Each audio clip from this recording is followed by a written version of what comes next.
Welcome back, everybody. Well, today's show is all about trying something new.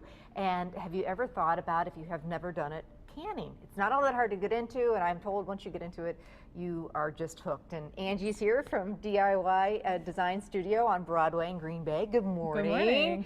We love her because she's a real mom, wife, and she's always coming up with new fun ideas. And it's new. You're new getting into this whole canning thing, huh? Yep. Our garden produced so much this year that we had to find some way to make the most of it. So I ventured into canning, so it's something new for me, but now I can't stop. I keep thinking of different things I can can. Very fun. So we're going to talk a little bit about some of the basics to get you started in canning, and then later we're going to do a canned apple pie filling, which is really cool. Would make a great gift right now if you put them together now for the holidays.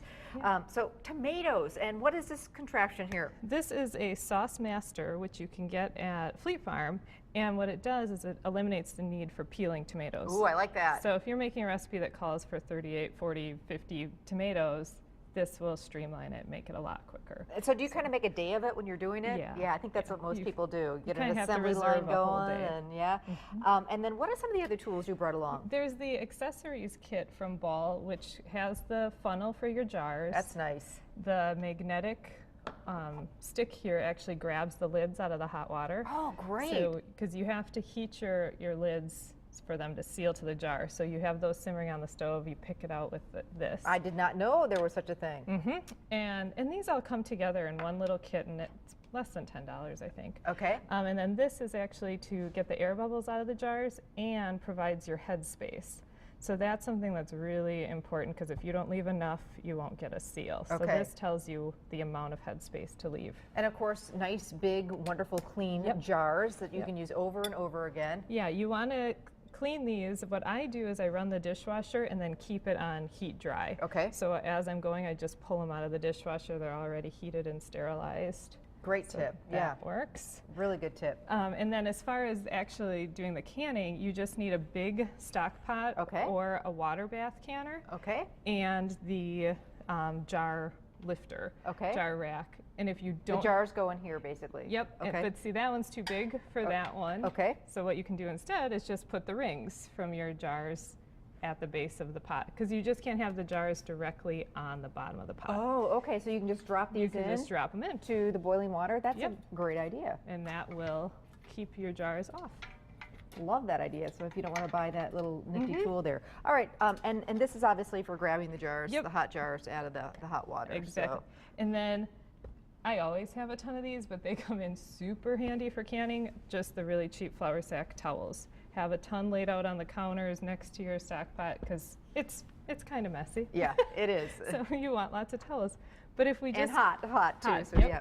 If you just want to quarter the tomatoes, I'll show you how this little contraption works. And these are from Angie's garden. So just drop them in. Is that right? Okay. You're just dropping them in. Okay. And then they give you this little plunger thing that you push the tomato down the chute with. Do you want the stem off of there? No, it takes it all out. Really? Okay. And you just crank this here, and your good part of your tomato comes down this chute, and your leftovers come out the front. Magic. It is. You can just keep dropping them in? Yeah, you can fill this whole thing up, and they will make it down there. So I know people who do this, you know, swear by the sauces and the canned tomatoes. You have them all winter long. They're so much better than the store-bought kind. Definitely. What have you used yours for? For the tomatoes, I've done salsa, pizza sauce, pasta sauce. I think that's it now. We're probably going to end up canning some just whole that we'll use throughout the... For soups and stews and things like that? Yeah. And you're saying the stuff, it's been amazing. It's really good Oh, stuff, yeah. huh? Well, and we like things, you know, really garlicky and stuff. So we add the garlic and the onion from the garden in too, you know, so you can adjust it for your own flavors. But there's... So there comes the pulp, the stuff that you don't want to use. And then what would you do with this? You know, do you then cook it down? Yep, you then cook this down, add your spices. I sent a recipe for the pizza sauce, I believe. So you just follow the recipe with this here, and you end up with a really nice sauce. And here are some of the jars that Angie has canned, and put a nice little label on them as to the date, what they are. This is the pizza sauce from earlier this month, and this is the pasta sauce. And how long does it last? They say safety-wise 1 year, but I know a lot of people that go beyond that. we're not doing such a huge quantity that we probably will use everything over the winter. Yeah, so. very cool. Well, it's something that I've always wanted to do. I just haven't had the time to do it. Back in the day, I did a whole bunch of pickles one time, and it took a lot out of me, and I haven't done it since. So I do refrigerator pickles, but I know it is a really neat thing that I really do want to get into one of these days. So Angie's going to stick around. She's going to show us how to make a really fun apple pie filling. It's really easy, and it makes a great gift too, so for the holidays or even for fall. So stick around. We'll show you how to make it coming up. We'll be right back.